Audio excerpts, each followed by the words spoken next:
The clock on the living room wall ticked louder than usual that evening, as if it were mocking the silence between us. I had come home early, holding a small box of Claire's favorite chocolates and 2 plane tickets for a weekend getaway. After months of late nights and missed dinners, I wanted to fix things, to remind her the love that built our marriage. But when I stepped inside, the warmth I expected wasn't there. The soft scent of her perfume lingered in the air. But Claire sat on the couch with her phone in hand, her face cold and unreadable. The sparkle in her eyes, the one that used to light up when she saw me, was gone. "Claire," I said gently, "I thought maybe we could take a trip, just you and me." She didn't even look up. "Ethan, I'm tired," she whispered. "Tired of pretending everything's fine. Tired of this life." Her words hit harder than any storm. I set the tickets on the table, my hands trembling slightly. "I'm trying, Claire. I know things haven't been easy, but—" She cut me off sharply. "That's just it. You're always trying. Always chasing something, work, deadlines, dreams, but never me." The room fell silent again. I could hear the faint hum of the refrigerator and the thunder outside beginning to roll in. Then she stood up, her movements deliberate, her expression firm. "I miss being single," she said softly, almost like confession. "I miss feeling alive." Before I could find the words to stop her, she slipped the ring from her finger and tossed it onto the table. The tiny metal band clattered against the wood, a sound that shattered everything inside me. I didn't shout. I didn't beg. I just watched as she walked toward the door, heels echoing across the floor, her shadow disappearing into the storm. And in that moment, I realized something painful yet clear. Love doesn't always end with screaming or betrayal. Sometimes it ends with silence and a ring lying cold on a wooden table. The days after Claire left felt like walking through fog. Familiar places looked the same, but nothing felt the same anymore. The house that once echoed with laughter was now just walls and silence. Her clothes were gone, her perfume faded, and the scent of morning coffee no longer filled the kitchen. At first, I kept telling myself it was just a phase, that she'd call, apologize, and we'd fix it. But instead of her voice, I got a call from her lawyer. Claire wasn't coming back. She wanted a divorce. I remember sitting at my desk, the paper spread before me like pieces of a broken promise. My hands hesitated over the pen. Signing meant admitting it was truly over. Still, deep down, I knew she'd already left long before she walked out the door. People said she had started seeing someone from her office, Ryan, her boss. I didn't want to believe it, but the late-night texts, the sudden work dinners, and her growing distance had all been leading here. The truth was sharper than any blade, and it cut straight through my chest. My lawyer, an old friend, looked at me quietly. "Ethan, you don't have to rush this. Take your time." But I shook my head. "No, let's just end it." When I finally signed my name, it felt like closing a chapter one never wanted to finish. I placed the pen down, exhaled, and whispered to myself, maybe she needs to lose me to understand what she had.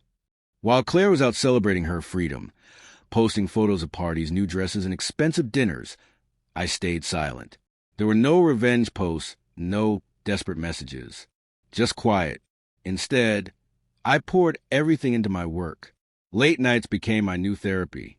Designs, sketches, and projects filled the empty space she left behind. My pain became my motivation. But even as I rebuilt, there were nights when her ghost still visited, the sound of her laughter echoing in my mind, the warmth of her hand in mine. Then, just as quickly, I'd remember her walking away without a backward glance. Weeks turned into months. The papers were finalized. The ring, once a symbol of forever, now sat inside a drawer, untouched. And though my heart still ached, something inside me began to shift. The pain didn't disappear, but it started to forge something stronger. I wasn't the man she left anymore. I was becoming someone new, someone she wouldn't recognize when she saw me again. 8 months passed, but the memory of that night still lingered, like a scar that no amount of time could erase. Yet scars, I learned, don't just remind you of pain. They remind you that you survived. At first, I drowned myself in work, not to forget her, but to forget the version of myself who begged for her love. I moved to a new city, one that didn't hold the echoes of our laughter or the ghost of her perfume. Every sunrise felt like a chance to rebuild, brick by brick, a man who had once been broken. Days turned into nights filled with blueprints, design plans, and the quiet hum of ambition. I worked tirelessly, and the world began to notice. My old boss introduced me to a foreign investor who believed in my vision, an architecture firm that built not just structures, but legacies. Together, we founded Brooks Design and Company, a dream I once thought I'd never achieve. With each project, each new success, I felt something unfamiliar. Peace. Not the kind that comes from comfort, but the kind that grows from pain that's been conquered. Meanwhile, back in the city we once called home, Claire's freedom began to lose its shine.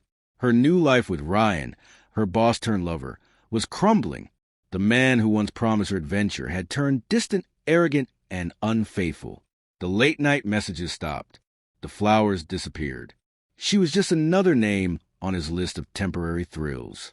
At first, she pretended not to care. She smiled for social media, posted pictures of vacations and wine glasses, trying to convince herself she was happy. But the truth slipped through in the tiredness of her eyes, in the loneliness of her laughter. One evening, she saw my name on a magazine cover. Ethan Brooks, the visionary behind the Skyline Project. She froze. The man she had left behind, quiet, ordinary, too focused on work, was now a face admired by thousands. His eyes, once soft and uncertain, now carried a calm power. Claire laughed bitterly and tossed the magazine aside. But deep inside, a whisper echoed, "What if I was wrong?" As months rolled on, I traveled across cities, giving talks, signing deals, and living a life I once only dreamed of. Yet I never forgot how it began, with her walking out and me choosing not to chase her. People often ask what changed me. I smiled and said, pain is the most honest teacher. It doesn't lie, it doesn't comfort, it transforms. By the time my company won its first international award, I realized something profound. I didn't need revenge. My success was the revenge. And somewhere, miles away, Claire finally understood what she had thrown away. Because the man she left behind was gone. And in his place stood someone new, stronger, wiser, and untouchable. A full year had passed since the divorce was finalized, yet to me, it felt like a lifetime. The man who once stood quietly in heartbreak was gone, replaced by someone sharper, calmer, and infinitely stronger. The world no longer saw me as Ethan Brooks, the man left by his wife. They saw Ethan Brooks, the architect who rebuilt himself from the ruins. When the invitation arrived, the annual Architectural Excellence Gala, I almost declined. I wasn't one for social events. But when I read the name of the award, Architect of the Year, I couldn't help but smile. This wasn't just recognition. It was closure. The night of the gala arrived with a cool breeze and city lights glittering against the dark sky. I stepped out of the car in a tailored black suit, confidence in every stride. Beside me walked Sophia Lane, my business partner, and a woman whose intelligence and grace had become both my anchor and quiet inspiration. As we entered the grand hall, cameras flashed and voices murmured. I could feel the weight of 100 eyes on me, but none of it mattered. For the first time, I wasn't proving anything to anyone. I was simply living. And then, across the room, I saw her. Claire. She looked almost the same, beautiful, elegant, but with a sadness behind her smile.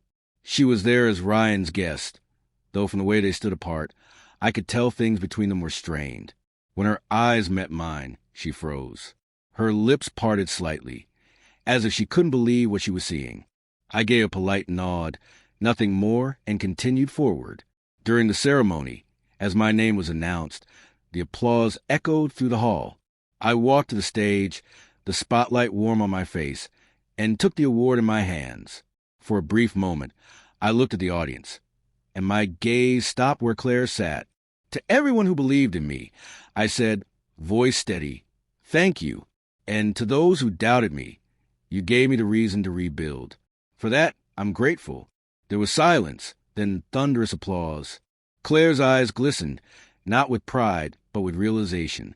After the event, she found me in the lobby, her heels clicking softly against the marble floor. Ethan, she said quietly, you look different. I turned, meeting her gaze. "I guess I finally became the man you wanted," I said with a faint smile. "Just not for you." She looked away, swallowing hard. "You've done well. I'm happy for you." "Are you?" I asked gently. "Or are you just surprised I didn't fall apart without you?" Her silence was my answer. Sophia returned, placing a hand on my arm. "Ready to go?" "Yeah," I said, eyes still on Claire. "I think I've been ready for a long time." Claire forced a smile. "She seems nice." "She is," I replied. "She believes in me, even when I don't." For a moment, Claire looked like she wanted to say something else, but the words never came. Maybe it was regret. Maybe it was just too late. As I walked away with Sophia by my side, I caught Claire's reflection in the glass doors, standing alone, her hands trembling slightly as she watched me leave. Outside, the city lights shimmered against the night sky. I breathed deeply, feeling the cool air fill my lungs. It wasn't revenge that satisfied me. It was peace. Because the truth was simple. I didn't need her validation anymore. The man who once begged for her love was gone. And the one who took his place? He didn't need to be loved to know his worth. The night after the gala, I found myself standing on the hotel balcony, staring at the city lights that stretched endlessly across the skyline. The award rested on the table behind me, but my mind was elsewhere. Some victories shine brighter when shared, but I had learned to celebrate alone. A soft knock at the door pulled me from my thoughts. When I opened it, Claire stood there. She looked nervous, her eyes uncertain. The confident woman who once threw her ring at me was gone, replaced by someone fragile, almost lost. "Can we talk?" she asked softly. I hesitated, then stepped aside. 5 minutes. She walked in, glancing at the award on the table. "You've done incredible things, Ethan. I saw you up there tonight. You were different." "I had to be," I replied calmly. "The man you left wouldn't have survived what came after." She sighed and turned toward me. "I didn't mean to hurt you the way I did. I thought I wanted freedom, to feel alive again. But I lost everything that actually mattered." Her voice trembled. "I lost you." For a moment, I just looked at her. There was a time when those words would have broken me, would have made me hope. But now, they only brought clarity. "Claire," I said slowly, "you didn't lose me. You let me go. And that's not the same thing." Tears welled in her eyes. "I was selfish. I thought you'd always be there waiting if things didn't work out." I smiled faintly, not out of pride, but peace. That's the thing about taking someone for granted. One day, they stop waiting. She stepped closer, voice barely above a whisper. "Is there any chance we could start over?" I met her gaze, the same eyes I once loved more than anything. "You threw away the ring, Claire.